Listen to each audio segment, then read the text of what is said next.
I have repeatedly offered $1,000 to anyone who can prove to me from the Bible alone that I am bound to keep Sunday holy. There is no such law in the Bible. It is a law of the Holy Catholic Church alone. The Bible says, "Remember the Sabbath day to keep it holy." The Catholic Church says, "No,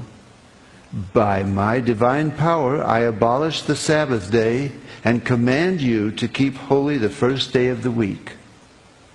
And lo, the entire civilized world bows down in a reverent obedience to the command of the Holy Catholic Church. T. Enright, CSSR, in a lecture at Hartford, Kansas, February 18, 1884. The Catholic Church for over 1,000 years before the existence of a Protestant, by virtue of her divine mission, changed the day from Saturday to Sunday. The Catholic Mirror, September 23, 1893. Question: which is the Sabbath day? Answer: Saturday is the Sabbath day. Question: why do we observe Sunday instead of Saturday? Answer: we observe Sunday instead of Saturday because the Catholic Church in the Council of Laodicea, AD 336, transferred the solemnity from Saturday to Sunday. Peter Geierman, The Convert's Catechism of Catholic Doctrine, 2nd edition, 1910, page 50. Question: have you any other way of proving that the Church has power to institute festivals of precept? Answer: had she not such power, she could not have done that in which all modern religionists agree with her. She could not have substituted the observance of Sunday, the first day of the week, for the observance of Saturday, the seventh day, a change for which there is no scriptural authority. Stephen Keenan, A Doctrinal Catechism, page 174.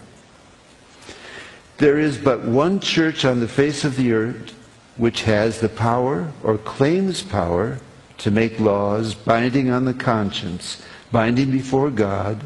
binding under penalty of hellfire. For instance, the institution of Sunday. What right has any other church to keep this day? You answer by virtue of the third commandment. The papacy changed the fourth commandment and called it the third, which says, "Remember that thou keep holy the Sabbath day." But Sunday is not the Sabbath. Any schoolboy knows that Sunday is the first day of the week. I have repeatedly offered $1,000 to anyone who will prove by the Bible alone that Sunday is the day we are bound to keep, and no one has called for the money. It was the Holy Catholic Church that changed the day of rest from Saturday, the seventh day, to Sunday, the first day of the week. T. Enright, CSSR, in a lecture delivered in 1893.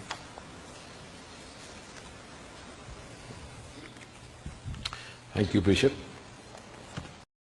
ကျွန်တော်တို့နေ့စဉ်ဒီလေ12နာရီမှာကျွန်တော်တို့ထုတ်လွှင့်နေကြဖြစ်တဲ့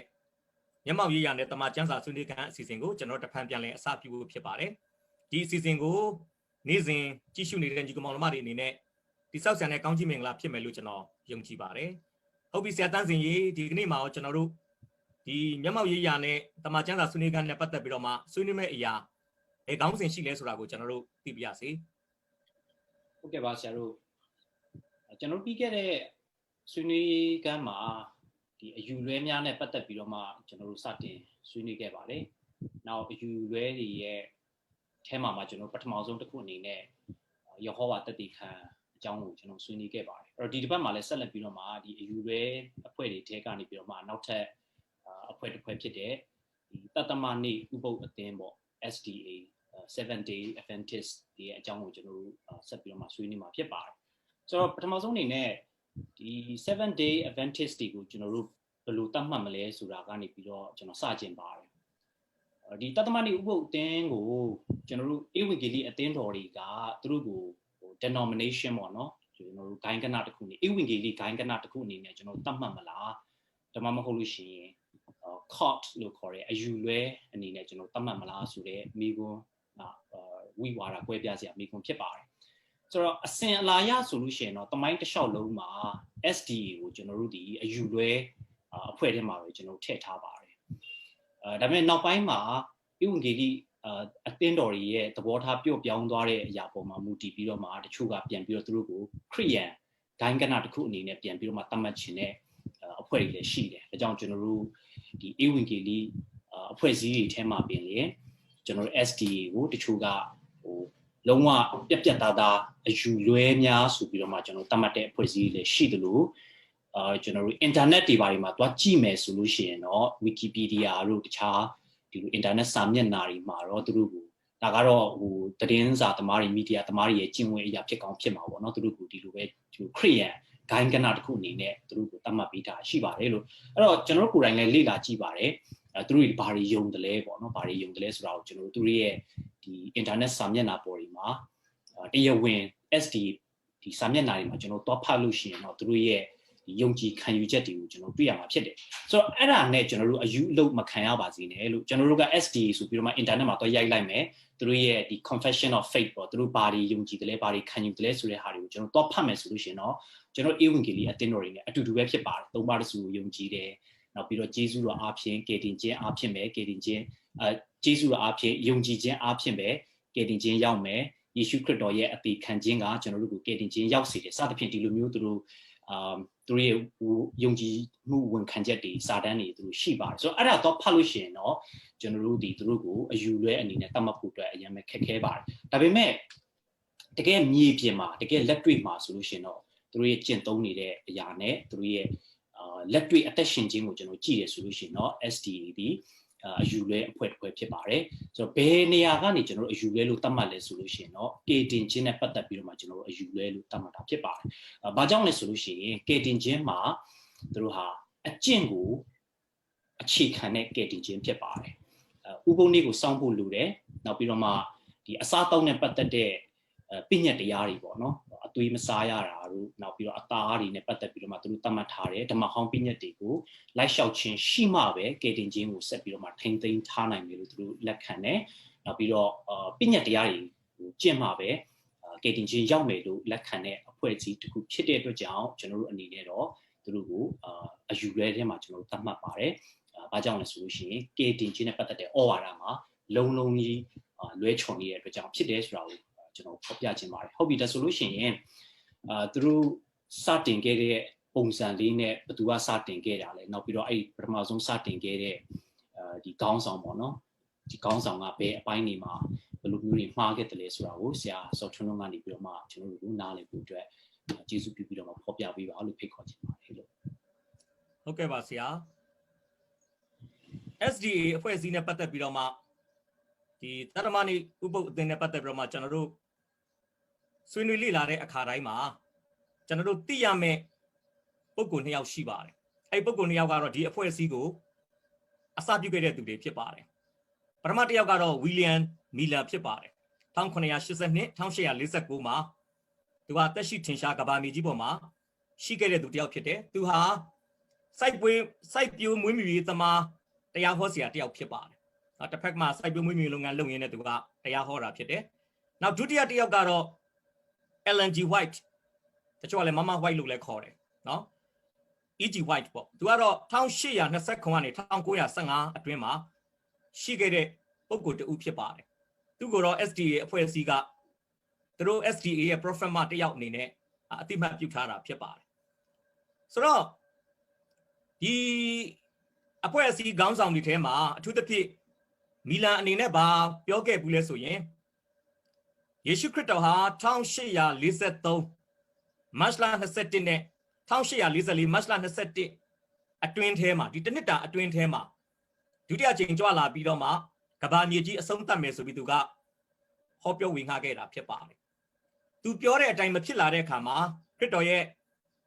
ဒုတိယကြိမ်ကြွလာပြီးကဘာအဆုံးသတ်မဲ့ရက်ကို1844အောက်တိုဘာ22ဆိုပြီးသူကထပ်ရွှေ့ခဲ့တာဖြစ်ပါတယ်ဒါကတော့ SDA အဖွဲ့အစည်းရဲ့ founder တယောက်ဖြစ်တဲ့ဝီလန်မီလာရဲ့ကနေဦးလွဲချွန်မှုလို့ပြောရမှာဖြစ်ပါတယ်ဒီအောက်တိုဘာ221844မှာမဖြစ်လာတဲ့နောက်ပိုင်းမှာလေသူ့ရဲ့အဖွဲ့အစည်းမှာသူ့နောက်ကနေဆက်ပြီးတော့ဥဆောင်ခဲ့တဲ့ EG White ကလည်းဘာဆက်ပြောလဲဆိုရင်သူတို့ဒီမှာတော့သူတို့အသင်းတော်မှာတုံးတဲ့အရာကတော့ investigative judgment လို့ခေါ်ပါတယ်နော်စုံစမ်းစစ်ဆေးစီရင်ခြင်းပေါ့သူတို့ကဘယ်လိုယူဆလဲဆိုရင်ခရစ်တော်ဒီကားတိုင်းမှာအသေးခံအသွေးသွင်းပြီးတဲ့အချိန်မှာကျွန်တော်တို့အပြစ်သားတွေဖြောက်မှတ်ခြင်းခံစားဖို့ရန်အတွက်ကနဦးလှုပ်ဆောင်မှုကိုတော့ပြုတ်ပြီးသွားပြီအဲ့ကနဦးလှုပ်ဆောင်မှုကကျွန်တော်တို့အပြစ်သားတွေအတွက်လုံလောက်မှုမရှိသေးဘူးအစပြုတ်ရုံပဲရှိသေးတယ်အဲ့အတွက်ကြောင့်ဒီခရစ်တော်ပြုတဲ့ဖြောက်မှတ်ခြင်းအမှုစုံလင်ဖို့ရန်အတွက်သူကသူ့ရဲ့ founder ဖြစ်တဲ့မီလန်ရဲ့သုံးဆွဲတဲ့ခုနှစ်တက္ကရာကိုပဲယူပြီးတော့1844မှာအရှင်ယေရှုသည်အတန့်ရှင်းဆုံးဌာနထဲကိုဝင်ရောက်ပြီးတော့မှကနဦးလှုပ်ဆောင်ထားတဲ့ဖြောက်မှတ်ခြင်းအမှုကိုစုံလင်စေဖို့ရန်လှုပ်ဆောင်တယ်ဆိုပြီးတော့မှသူကယူဆတာဖြစ်ပါတယ်ဆိုလို့ချင်တာAD30ခရစ်တော်ကားတိုင်းမှာအသေးခံအသွေးသွင်းလုံးကဖြောက်မှတ်ခြင်းအမှုကိုအစပြုလှုပ်ဆောင်ပြီးမစုံလင်သေးဘူးစုံလင်မှုကိုတော့1844မှာအရှင်ယေရှုကလှုပ်ဆောင်တယ်စုံလင်ပြီးသွားပြီဒါပေမဲ့အဲ့ဒီစုံလင်မှုအပြင်ရရှိခံစားရတဲ့အကျိုးကျေးဇူးပေါ့ဖြောက်မှတ်တော်သူဖြစ်ခြင်းကယ်တင်ခံရခြင်းဆိုတဲ့အားကိုခရစ်တော်ရဲ့ဒုတိယကြိမ်ကြွလာခြင်းနေ့ရက်မရောက်မချင်းခရိယန်တယောက်အနေနဲ့ယုံကြည်သူတယောက်အနေနဲ့မိမိရဲ့အသက်တာသူတို့ SDA အနေနဲ့ဆိုရင်တော့Sabbath Reformation တို့နောက်ပြီးခုနကျွန်တော်ပြောတဲ့ဒီစုံစမ်းစစ်ဆေးခြင်းအမှုထဲမှာမိမိထိန်းသိမ်းဆောက်ရှောက်ခြင်းအဖြစ်ဆက်လက်ပြီးတော့မှကိုထိန်းသိမ်းရမယ်ဆိုတော့မှသူတို့ကတုံ့တင်တာဖြစ်ပါတယ်ဒါကြောင့်တမန်ကျမ်းစာမှာကျွန်တော်ကြည့်တဲ့အခါမှာဟေဘရဲဩဝါဒစာခန်းကြီး9အပိုင်းငယ်7ဟေဘရဲဩဝါဒစာခန်းကြီး9အပိုင်းငယ်25အရာခရစ်တော်အသန့်ရှင်းဆုံးဌာနထဲကိုဝင်တာကိုတမန်ကျမ်းစာကအတိတ်ကာလပြပုတ်နဲ့ဖော်ပြထားတာဖြစ်ပါတယ်ခရစ်တော်က1844မှာဝင်တာမဟုတ်ဘဲနဲ့1844မတိုင်ခင်ကတည်းကအရှင်ယေရှုဟာကောင်းကင်ကိုယ်ထဲကိုဝင်ထားပြီးသားဖြစ်တယ်ကျွန်တော်ယောဟန်20အပိုင်းငယ်7မှာမာရိကအရှင်ယေရှုကိုဒီသင်္ချိုင်းမှာတွေ့တဲ့အခါမှာအရှင်ယေရှုဘာပြောလဲငါခမဲတော်စီကိုမသွားရသေးဘူးပြောတာငါ့ကိုမထိနဲ့မကင်နဲ့မဖက်နဲ့ယောဟန်10:29မှာတော့သောမတ်ကိုတော့ငါ့ကိုထိပါစမ်းသပ်ပါဆိုပြီးတော့မှအရှင်ယေရှုကခွင့်ပြုတယ်ဒါကြောင့်လေးလာတလောက်တော့ဒီအပိုင်းငယ်ယောဟန်20:19နဲ့ယောဟန်20:29ကြားမှာအရှင်ယေရှုကခမဲတော်ထံတော်ဘာမှာတက်သွားပြီးတော့မှသူ့ရဲ့အသွေးသွင်းခြင်းအမှုကိုသူကကောင်းကင်ကိုယ်ထဲမှာဝင်ပြီးတော့မှလုံလောက်တဲ့ဖြောင့်မတ်စေခြင်းအမှုကိုပြုထားပြီးသားဖြစ်ပါတယ်။နော်အဲ့မှာတော့ဗာသုံးထားဆိုရင်တခါဒီလို့သုံးထားတာ1844လို့မသုံးဘူးနော်ခရစ်တော်သည်အသန့်ရှင်သောဌာနထဲကိုတက်တဲ့အချိန်မှာကတည်းကအပြစ်လွတ်ခြင်းအပြစ်ဖြေလွတ်ခြင်းကိစ္စတွေကိုတရားမှတရားအပြီးအပြတ်တစ်ချိန်တည်းနဲ့အကုန်လုံးလှုပ်ဆောင်ပြီးသားဖြစ်တယ်။ဒီ EG White ပြောသလိုအဆင့်ဆင့်မဟုတ်ဘူးနော်။ AD 30မှာတစ်ဆင့်1844မှာတစ်ဆင့်1844မှာရတဲ့ကတင်ချင်းအမှုကိုယုံကြည်သူတယောက်ကဥပုသ်ဆောက်ခြင်းအားဖြစ်တော်၎င်းနောက်စုံစမ်းစစ်ဆေးခြင်းအမှုကိုဘုရားသခင်ပြုနေတယ်ဆိုတာကိုသိပြီးတော့မှနေ့စဉ်ထိန်းသိမ်းဆောက်ရှောက်ခြင်းအားဖြစ်တော်၎င်းထိန်းသိမ်းစရာမလိုဘူးเนาะကျွန်တော်တို့က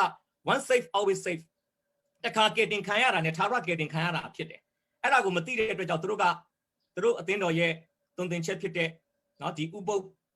ဆောက်တဲ့ကိစ္စတွေနောက်ပြီးတော့မှခုနကတော့ဘုရားပေးတဲ့ကတင်ချင်းကိုမိမိဘက်ကဆက်လက်ပြီးတော့မှမဆုံးရှုံးရလေအောင်ထိန်းသိမ်းဆောက်ရှောက်အောင်မယ်ဆိုတဲ့တုံသင်ချက်အမှားတွေနဲ့သူတို့ကဆက်လက်လှုပ်ဆောင်တာဖြစ်ပါတယ်ဒီ EG White ပြောတဲ့1844မှာအရှင်ယေရှုဟာကောင်းကင်ကိုအသက်ရှင်လုံးဌာနထဲကိုဝင်သွားတယ်ဆိုတဲ့ခုနှစ်တက္ကရာသုံးဆွဲမှုသည်သူ့အရှိကသူ့ရဲ့ခေါင်းဆောင်သူ့ဆရာဖြစ်တဲ့မီလန်နဲ့အရင်မှာရှိခဲ့တဲ့မီလန်ရဲ့နောက်လိုက်တဲ့တုံသင်မှုကိုသူကပြန်ပြီး refer လုပ်တဲ့အနေအထားမျိုးကိုကျွန်တော်တို့တွေ့ရမှာဖြစ်ပါတယ်ဒါကြောင့်ကျွန်တော်ဒီကနဦးပိုင်းကိုဒီကုန်းချုပ်မယ်ဆိုရင်အဓိကအားဖြစ်တော့သူတို့တုံသင်ချက်အရကျွန်တော်သိရတဲ့အရာကအရှင်ရှုရဲ့ဒုတိယကြိမ်ကြွလာခြင်းကိုခုနှစ်တက္ကရာနဲ့သူတို့ကတွက်ချက်တယ် အဲ့ဒီအပြင်မိမိရရှိထားသောကယ်တင်ခြင်းကိုလည်းဘုရားသခင်ဘက်ကလှုပ်ဆောင်ချက်တစ်ခုတည်းနဲ့မပြီးပြတ်တဲ့အတွက်မစုံလင်နိုင်တဲ့အတွက်ကြောင့်မိမိဘက်ကလည်းရရှိထားသောကယ်တင်ခြင်းကို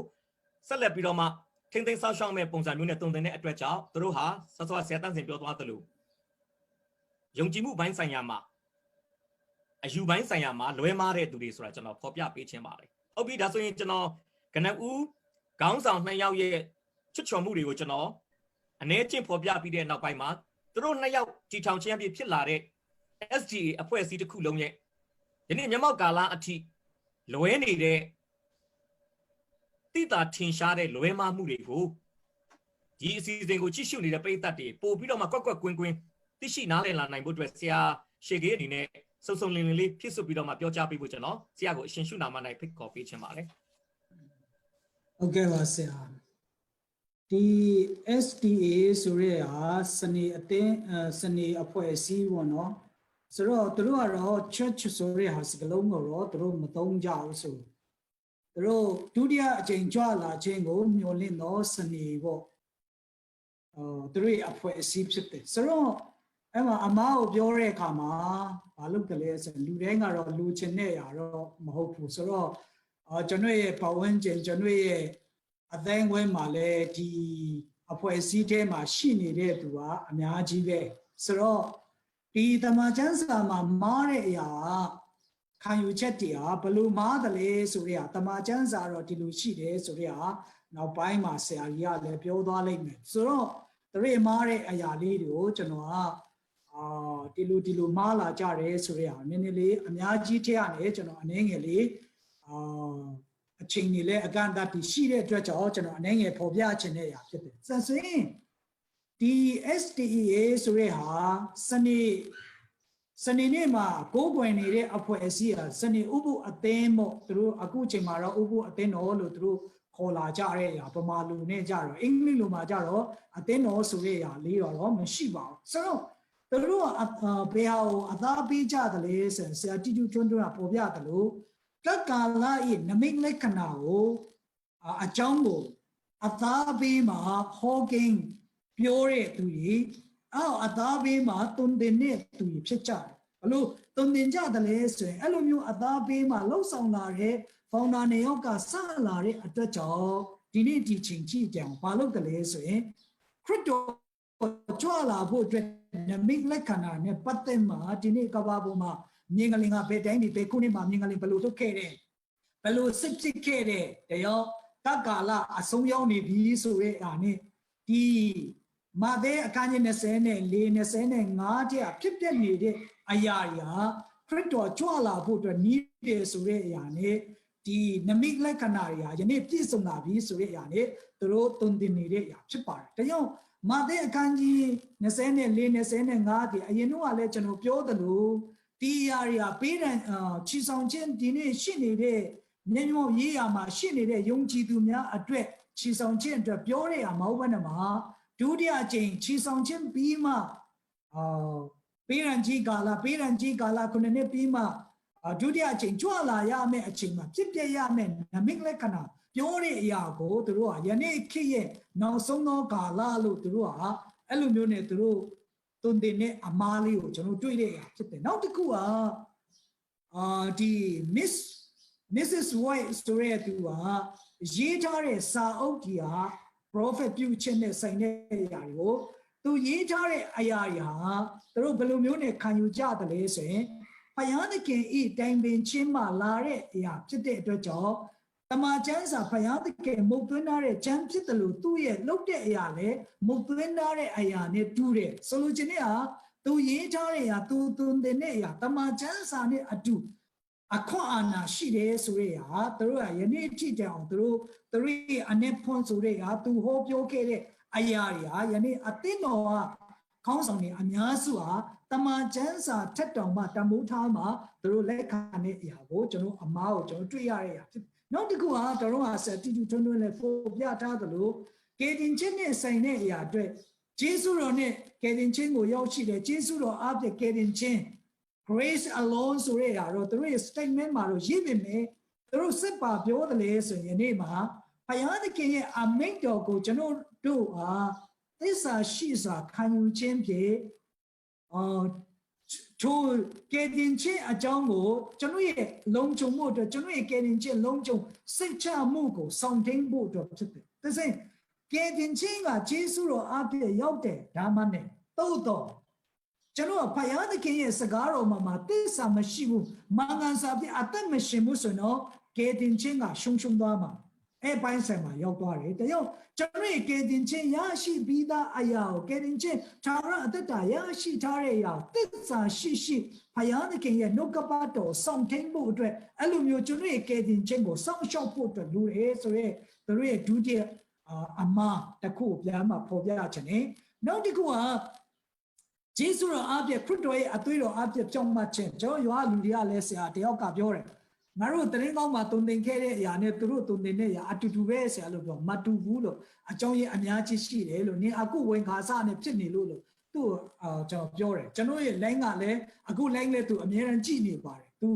ကြည့်နေတဲ့အချိန်မှာလည်းသူကြားလိုက်မယ်ဆိုတော့သူက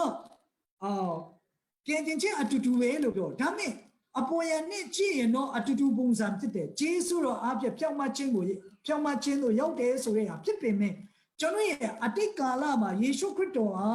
ဘုံမသိခင်မှာကျွန်တော်ပြင်မာခဲ့တဲ့အဖြစ်ကဂျေစုတော်ကိုကျွန်တော်လက်ခံလာတဲ့အတွက်ကြောင့်ခရစ်တော်အပြည့်ဖြောင့်မတယ်သို့တော့ကျွန်တော်ဟာဒီဖြောင့်မခြင်းပေါ်မှာကျွန်တော်ဟာအသက်ရှင်ဖို့အတွက်ကျွန်တော်ဖြောင့်မခြင်းအဒီတက်ခိုင်နေဖို့အတွက်ကျွန်တော်ကောင်းသောအရာကိုစူးစမ်းမှာလှုပ်ဆောင်ဖို့အတွက်ဖြစ်တယ်ဆိုရဟာသူတို့ရဲ့မာယုနဲ့အရာလေးပေါ့နောက်တစ်ခုကအနေနဲ့ပြောချင်တဲ့ဟာစနေနေ့ကိုစနေအသင်းတော်ကိုစနေနေ့မှာပဲကိုးကွယ်ရမယ်စနေနေ့ကိုးကွယ်တဲ့အရာရုပ်တုကိုကိုးကွယ်တဲ့အရာလို့အသင်းသူသူရဲ့ member ဝင်များကိုအသင်းဝင်များကိုအဲ့လိုမျိုးနဲ့ဝါဒ mind ကိုသူတို့ရိတ်သွင်းတဲ့အရာဖြစ်တယ်ဘယ်လိုလဲဆိုရင်အနိခရစ်ကသူစောင်းထားတဲ့တရဖူကဗျာတိကျမ်းမှာစောင်းထားတဲ့အရာပေါက်ကစောင်းထားတဲ့အရာနဲ့အထိအချွန်လေးတွေသူတို့တတ်ထားတဲ့အရာတွေကအားလုံးကအပုံစံအတူတူတဲ့အဲ့လိုပုံစံအတူတူဖြစ်တဲ့အတွက်ကြောင့်ပေါက်ကပဲဒီစနေကိုတနင်္ဂနွေနေ့အဖြစ်ပြောင်းတဲ့အတွက်ကြောင့်ခရိယာနီဟာဘာလုပ်တယ်လဲဆိုတနင်္ဂနွေနေ့မှာဖယားကိုကိုးကွယ်တဲ့သူဟာဘောက်ဆိုတဲ့အရာအန်ဒီခရစ်ရဲ့ရှေ့ပြေးအနေနဲ့အတုံးတော်ခံတဲ့သူရဲ့ယုံကြည်တဲ့ဝင်မှုမှာရုပ်တုကိုးကွယ်တဲ့သူတွေဖြစ်တယ်ဆိုတဲ့အရာကိုသူတို့လုပ်ပြီးမှဒီတနင်္ဂနွေနေ့ဟာမြေကိုကိုးကွယ်တဲ့နေ့ရုပ်တုကိုးကွယ်တဲ့နေ့ပဲဆိုတဲ့အရာကိုသူတို့ကတရှင်းသောနေ့ဟာစနေနေ့ပဲဆိုတဲ့အရာဟာသူတို့အခိုင်အမာနဲ့သူတို့ယုံကြည်တဲ့ဝင်တဲ့အရာဒီအရာသူတို့ရဲ့အမှားဖြစ်တယ်လို့ဒါကြောင့်ကျွန်တော်နေ့ကိုကိုးကွယ်တဲ့အရာမဟုတ်ဘဲနဲ့မှဖန်ဆင်းတဲ့ဖယားသခင်ရဲ့ကောင်းမြတ်ခြင်းကိုပဲကျွန်တော်ကိုးကွယ်တဲ့အရာဆိုတဲ့အရာသူတို့မေ့ရောမှာသူတို့နေ့ကိုအတိကအနေနဲ့ဘာလုပ်တယ်လဲဆိုရင်သူတို့ရဲ့ကိုးကွယ်တဲ့အရာသူတို့ရဲ့သွားတဲ့အရာရဲ့မှားယွင်းတဲ့အရာလေးပေါ့ကျွန်တော်အဆုံးသတ်ရင်းနဲ့ကျွန်တော်ဖော်ပြခြင်းတယ်တစင်ဒီအရာကြီးကမာယုနဲ့အရာကျမ်းစာတွေမှာဟောဘလို့ရှိတယ်လေဆိုတဲ့အရာနဲ့ပတ်သက်မှာ STA ရဲ့မာယုနဲ့အရာနဲ့ဆိုင်တဲ့အရာချမ်းချက်ကထောက်ပြတဲ့အရာလေးကိုဆရာကြီးဦးလာမြင့်နေနဲ့ဆက်လက်မှဆွေးနွေးပြပါအောင်လို့ကျွန်တော်ဖိတ်ခေါ်ပါတယ်ဟုတ်ကဲ့ပါဆရာဒီ7 day Adventist လို့ခေါ်တဲ့ STA စနေဥပုသ်အသင်းပေါ့နော်သူတို့ကပြီးခဲ့ရပိုင်းကကျွန်တော်ပြောတဲ့ GW လို့ Jehovah Witness လို့အယူလိုနေတယ်အာယုံလိုနေတယ်အမှားယွင်းတဲ့ဖွဲ့စည်းတဲ့မှာကျွန်တော်တို့ထည့်သွင်းပါတယ်ခုနဆရာတန့်စင်ပေါ်ပြသွားတဲ့အတိုင်းNew Evangelical ပေါ့နော်ဒီအင်္ဂလိပ်ဆရာထက်တော့ဆရာထက်တန်တဲ့အဲ့ဖွဲ့စည်းတဲ့မှာပျော်ပြောင်းတဲ့သူတွေကသူတို့ကို denomination မှာပြန်ပြီးထည့်တာတွေကိုမျက်မှောက်ကာလမှာတွေ့နေရမှာဖြစ်ပါတယ်ဒါပေမဲ့ကျွန်တော်အနေနဲ့ကတော့ဒီတမန်ကျမ်းစာမှာရှိတဲ့ကယ်တင်ခြင်းနဲ့ပတ်သက်တဲ့ຢာပဲဖြစ်ဖြစ်နော်အနာဂတ်ကာလနဲ့ပတ်သက်တဲ့ຢာပဲဖြစ်ဖြစ်ကျွန်တော်တို့အတိတ်ကာလကတမန်တော်ကြီးတွေလက်ခံခဲ့တဲ့အယူဝါဒတွေလွဲသွားတဲ့အကြောင်းသူတို့တော့ကျွန်တော်ကအာယုံလွဲနေသူတွေအယူလွဲနေတဲ့သူလို့ကျွန်တော်သတ်မှတ်ပါတယ်ကျွန်တော် Jehovah Witness နဲ့ပတ်သက်ပြီးတော့ဆွေးနွေးခဲ့တုန်းကသုံးခဲ့တဲ့ကျမ်းစာအတိုင်းပဲရှင်ပေတရုစာဒုတိယဆောင်ခန်းကြီး3ပိုင်းငယ်16မှာတမန်တော်ရှင်ပေါလုရဲ့ကျမ်းစာမှာနည်းနည်းရာတွေရှိတယ်နော်အဲ့နည်းနည်းရာကိုကိုမတီးကြည့်တဲ့သူတွေနော်နောက်ပြီးတော့မတတ်တဲ့သူတွေကဒီကျမ်း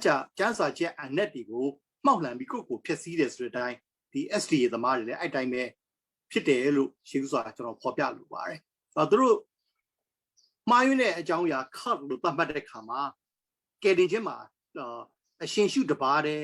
ကသာလည်းကယ်တင်ခြင်းဖြစ်ပါတယ်အရှင်ရှုတာလည်းကျွန်တော်ရဲ့ကယ်တင်ပိုင်ရှင်ဖြစ်ပါတယ်ဂျေဇုတော်ကြောင့်သာလည်းကယ်တင်ခြင်းရောက်လာဖြစ်ပါတယ်သူတို့ကတော့အဲ့တိုင်းပဲပြောတယ်ဂျေဇုတော်ကြောင့်ကယ်တင်ရောက်တယ်လို့ပြောတယ်ခုနဆရာရှေကိပြောတဲ့အတိုင်းပေါ့ခရစ်တော်ရဲ့ထမြောက်ခြင်းခရစ်တော်ရဲ့အသွေးတော်အပြင်ကျွန်တော်ဖြတ်မှရောက်တယ်နော်သူလည်းအတိုင်းပဲပြောတယ်ဒါပေမဲ့သူတို့မှာထပ်ပြီးတော့ပေါင်းလာတာရှိတယ်အဲ့ဒီခံစားရတဲ့ထာဝရသက်ကိုစနေဥပုသ်ဆောင်ခြင်းအပြင်ဆက်လက်ပြီးထိမ့်သိမ်းတာဝယ်ဆောက်ရှောက်အောင်မယ်ပြည့်ညတ်တရားကိုဆောက်ရှောက်ခြင်းအပြင်ဆက်လက်ပြီးထိမ့်သိမ်းရမယ်ဆိုတော့ဒါထပ်ထဲတယ်တာဖြစ်ပါတယ်ဒီနေ့အပြင် cross ဆိုတဲ့ဖွဲ့စည်းကိုကျွန်တော်ဘယ်လိုသတ်မှတ်လို့ရစီရင်ခရစ်တော်အပေါင်း something ပြောလိုက်ခရစ်တော်အပေါင်းတစ်စုံတစ်ခုပေါ့ခရစ်တော်ဘာတဲ့နဲ့မဟုတ်ဘူးကျန်တဲ့ဟာပါလိုတယ်လို့ပြောလိုက်ရင်ဒါကတော့ဘာဆို cup လို့ကျွန်တော်ပြောလို့ရမှာဖြစ်ပါတယ်သူတို့ခုနပြောတဲ့အတိုင်းဟလာ AD 320မှာတဲ့အဲ့ချိန်မှာရှိတဲ့Roman Catholic သင်းတော်ပေါ့နော်ဒီပုပ်ရဟန်းမင်းကဘာလုပ်လိုက်လဲဆိုရင်စနေနေ့ကိုးကွယ်နေတဲ့ချိန်ကနေပြီးတော့တင်းနှင်းကိုရွှေ့လိုက်လို့ပြောပါတယ်ဒါတော့တာမိုင်းเจ้าနဲ့ပြောတာကျွန်တော်တို့ကျမ်းစာပုံမှာအခြေခံပြောပါမယ်ကျွန်တော်တို့သမတိကာလယုံကြည်သူတွေဟာတမန်ကျမ်းစာအရစနေနေ့မှာကိုးကွယ်တဲ့သူတွေမဟုတ်ပါဘူးတခင်ရှုပြတည်ခြင်းကိုရှင်မြန်ထမြောက်တဲ့နေသည်ဟုသောတခင်ပြားနေ့တင်းနှင်းကိုမှာကိုးကွယ်ကြတဲ့သူတွေဖြစ်ပါတယ်ဘာကြောင့်လဲနော်ကောရိန္သုရစာပထမစာဆောင်ခန်းကြီး16အပိုက်ငယ်1နဲ့2ကိုကြည့်ရင်ကျွန်တော်လှူဒန်းဆရာစုထားခြင်းအကြောင်းမရှိစေခြင်းက9ရက်တွင်ပထမနေ့ကိုပြောတော့ယုံကြည်သူခရိယန်တွေပေးကမ်းတဲ့နေ့ဟာအလှငွေပါဝင်တဲ့နေ့က9ရက်မှာပထမနေ့ကိုပြောတဲ့သခင်ဖျားနေ့ဖြစ်တဲ့ဆိုတာကိုတွေ့ရမှာဖြစ်ပါတယ်။နောက်ကျမ်းစာကဘာတွေ့ရလဲဆိုလို့ရှိရင်တမန်တော်ဝတ္ထုခန်းကြီး20ပိုက်ငယ်9မှာ9ရက်တွင်ပထမနေ့၌မုတ်ဖဲ့တယ်ဒီခေတ်ဆိုရင်ကျွန်တော်ကပွဲတော်မင်္ဂလာစားတယ်ပေါ့နော်။ပွဲတော်မင်္ဂလာစားတဲ့နေ့ကလေ9ရက်မှာပထမနေ့ဖြစ်ပါတယ်။နောက်ရှင်ရှုပြလည်းတေကျင့်ရှင်မထမြောက်ပြီးတဲ့နောက်ထမြောက်ပြီးတဲ့နေ့မှာပဲရှင်ယောခရစ်ဝင်ခန်းကြီး20ပိုက်ငယ်19မှာတပည့်တော်တွေရှီကိုလာပြီးတော့တွေ့ခဲ့တယ်အဲ့ချိန်မှာသောမတ်မပါဘူး။ယောဟန်ခန်းကြီး20ပိုက်ငယ်26မှာတော့သောမတ်ပါတယ်။ရှင်ရှုပြနှစ်ချိန်တစ်ခါသခင်ဖျားနေ့ဒီဟူသောတေကျင့်ရှင်မထမြောက်နေမှာတပည့်တော်တွေကိုလာတွေ့တယ်ဆိုတာကိုကျမ်းစာရတွေ့ရပါတယ်။နောက်ဒါကြောင့်ဒီကနေပြီးမှယောမတော်ဆိုရှင်ပေါလုရဲ့တုန်ချက်ကယောမခန်းကြီး14ပိုက်96ဖတ်မယ်ဆိုလို့ရှိရင်နေ့ရဲ့ဆောင်ခြင်းနဲ့ပတ်သက်ပြီးဘလို့လဲမင်းတို့သူများကနေပြီးတော့မစစ်ကြောစီနဲ့ဆိုတော့ကလောသဲအခန်းကြီး2အပိုက်ငယ်16အပိုက်ငယ်19မှာလည်းလို့ဖော်ပြခဲ့တာတွေ့ရမှာဖြစ်ပါတယ်။ဒါအဲ့ကျမ်းစာတွေဖတ်မယ်ဆိုရင်စနေဥပုသ်သင်ဟာခုနကျွန်တော်ပြောတဲ့အတိုင်းခရစ်တော်အပြင်ထာဝရသက်ပေးတယ်ဒါတော့သူတို့လက်ခံကြတယ်အဲ့ထာဝရသက်ကို maintain ပေါ့ဆက်လက်ပြီးတော့ရရှိခံစားသွားဖို့အတွက်ကိုယ့်ဘက်ကပြည့်ညတ်တော်ဆောက်ရှောက်အောင်မယ်ဥပုံဆောက်အောင်မယ်ခုနဆရာတန်စီပြောတဲ့အတိုင်းdietary law တွေပေါ့လေဒီမစားရဆိုတဲ့သားတွေမစားရဘူးเนาะသူတို့မှာဘာရှိလဲဆိုရင်လက်ဖေးလည်းမတော့ရအောင် coffee လည်းမတော့ရဘူးကျွန်တော်မိတ်လာဘက်ကိုရောက်တဲ့ခါ S တွေတောင်းနေတွေ့ပါတွေ့တော့ကျွန်တော်ကရင်းနှီးချမ်းတောက်နေတာတောက်နေတော့ရင်းနှီးဖြူပဲအိရှင်တောင်းနေအဲကျွန်တော်သူ့ကိုမိတယ်ဆရာရင်းနှီးချမ်းမတောက်ဘူးလားဆိုတော့မတောက်ဘူးတဲ့ဆရာတို့ကမျိုးစုံတောက်တယ်ပေါ့လေဆရာတို့ရဲ့ခန္ဓာကိုယ်ဘယ်လိုခေါ်လဲဆိုရင်ကျွန်တော်တို့ကmunicipal bike လို့ခေါ်တယ် municipal ဆိုတဲ့နော်ကျွန်တော်အမိုက်တွေအပုပ်တိုးတွေပေါ့လေကျွန်တော်ကသားလဲစားတယ်ငခုလဲစားတယ်ငကြီးလဲစားတယ်စသဖြင့်ပေါ့နော်ဒါကပြညတ်တရားမစားရတာဆရာတို့က bike က municipal bike စီပင်သာ bike လို့ကျွန်တော်ခေါ်တယ်ကျွန်တော်တို့ကတော့တဲ့သူအဲ့တော့ကျွန်တော်က lime juice ဆိုတာအဲ့ချိန်မှာနာမည်ကြီးတဲ့drink တစ်ခုဖြစ်တာเนาะတောက်သုံးဖြိုရည်တစ်ခုဖြစ်တာကျွန်တော်ကတော့တဲ့lime မပူလို့ခေါ်တယ် lime မပူဆိုတာသိရနော်ရေနွေးဆိုရေနွေးအဖြူပဲဘာ lime မှမပူပေါ့ဆရာတော့ coffee လဲတောက်တယ်ဒါလူကိုရေမူးစေတဲ့ຢာဘာညာပေါ့အဲ့လိုပြောနေကျွန်တော် bike ကိုသူကလက်ညှိုးထိုးပြီးတော့စီပင်သာ bike လို့ကျွန်တော်တော်တော်လေးစနောက်ပိုင်းတွေ့ရင်လဲအတိုင်းမစတယ်ဘယ်လိုလဲစီပင်သာ bike စားနေတော့မဲလားအဲ့လိုပြောတယ်ဆိုလိုတာသူတို့မှာကျန်းစာရဲ့ဖော်ပြချက်ကိုသိချာမသိဘဲနဲ့အဲ့လိုမျိုးသူတို့သုံးဆွဲနေတာအဲ့လိုမျိုးကျန်းစာမှောက်မှားပြီးတော့သုံးဆွဲနေတာကိုကျွန်တော်တွေ့မြင်ဖြစ်ပါတယ်ပြီးခဲ့တဲ့ရက်ပိုင်းကကျွန်တော်ဆွေးနွေးခဲ့တဲ့အတိုင်း JW တွေသုံးတာကတော့ New World Translation ကိုသုံးတယ်သူတို့ကြတော့ဘာသုံးလဲဆိုရင်1980ပြည့်နှစ်နောက်ပိုင်းမှာရလာတဲ့သူတို့ကတော့အတူကောက်တော့ TCW လို့ခေါ်တယ်အဲ့ဒါပါစေ the clear word ရှင်းလင်းတဲ့နှုတ်ကပတ်တော်လို့ပဲဘာသာပြန်မလားမပြောတတ်ဘူးမြန်မာလိုရှိမရှိတော့ကျွန်တော်မပြောတတ်ဘူးအင်္ဂလိပ်မှာတော့တွေ့ရတယ် the ECW အဲ့ Bible သုံးတယ်ဒါပေမဲ့ဒါကလည်းသူတို့ကJW တွေလို့ Jehovah Witness တွေကတော့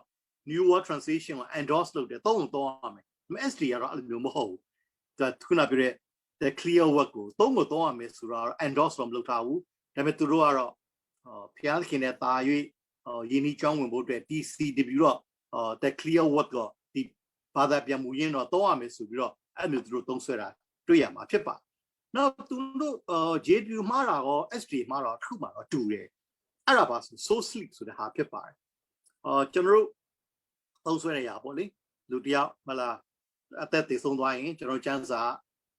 ခရစ်တော်ကိုလည်းသုံးခဲ့တာသုံးခဲ့လို့ဆိုရင်ဟလာယာယူရဲ့သမီးလေးတေးတာမဟုတ်အိပ်ပျော်နေတယ်လို့ပြောတာအဲ့ဒါသုံးပြီးတော့သူက so sleep ဆိုတော့နံဝိညာဉ်အိပ်ပျော်တယ်ဆိုတော့အဲ့ဒါမျိုးသုံးခဲ့တယ်ကျွန်တော်တေးပြီးတာနဲ့နံဝိညာဉ်ကဘဲမှမရောက်ဘူးကျွန်တော်ကျန်းစာတွေကပြောတဲ့အတိုင်းကျွန်တော်တို့ကျန်းစာပြောတဲ့အရာကတော့အသက်ဝိညာဉ်ထွက်တဲ့ချိန်မှာပြင်လေဟလာအသက်ရှင်စဉ်ကာလမှာခရစ်တော်ဖျားကိုသိခဲ့ရင်သာရကောင်းကင် paradise ပေါ့လေ paradise တူပုံပေါ့အဲ့ဒီချိန်မှာသာရတဲ့မရခဲ့ခရစ်တော်မယုံခဲ့ရင်တော့မရဏနောက်ပိုင်းကျရင်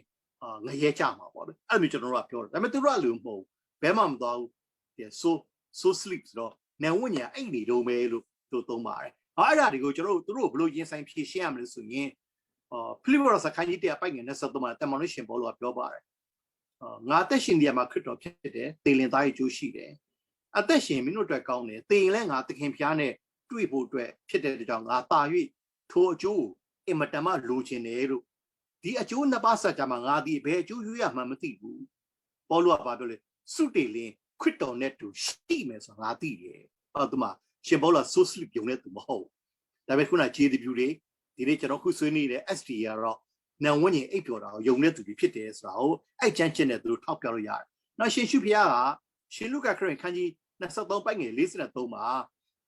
ကားတဲ့ပေါ်မှာတမယာကြီးတစ်ခုကြီး2ယောက်ရှိတယ်။တယောက်ကတို့ပြောရင်အရှင်ရှုဖျားကိုသူကဘလို့တန်းတာလဲဆိုရင်ကိုရောနိုင်ငံတော်တည်ထောင်ကြွလာခါကျွန်တော်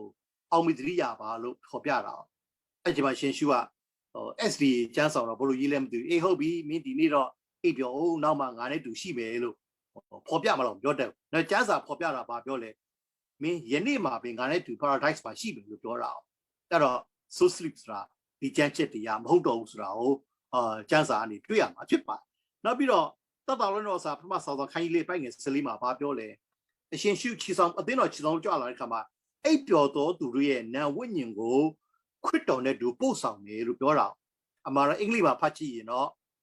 bring ရဲ့ past tense ဖြစ်တဲ့ brought ခရစ်တော်နဲ့တူပါလာလို့ပြောတာအဲ့တော့အဲ့ဝိညာဉ်နဲ့ခရစ်တော်တူပါလာတဲ့ဝိညာဉ်နဲ့ဒီခန္ဓာကိုယ်နဲ့ထိပြီးတော့သူတို့ကအသက်ရှင်ခန္ဓာကိုယ်ပြန်လဲထမြောက်ကြမှာဖြစ်တော့အဲ့ဒီအဖြစ် so sleep ဆိုတာမဟုတ်ဘူးဆိုတာသိကြဆိုဖော်ပြခြင်းနောက်ပြီးတော့ Hebrew စာခန်းကြီး7ပိုက်ငယ်1မှာဘာပြောလဲအိမ်များလောက်တက်တေပေါင်းဒီငါတို့ဝင်းရလဲရှိကြပြီဖြစ်ရလို့ပြောတဲ့ခါ Hebrew ခန်းကြီး7အပိုက်ငယ်1ကနေပြီးတော့ပိုက်ငယ်40အတွင်းမှာရှိတဲ့ယုံကြည်ခြင်းသူရဲ့ခေါင်းတွေသူကအဓိကယူရနေတာအဲ့လိုကြီးယူရတဲ့ခါမှာသူတို့တွေက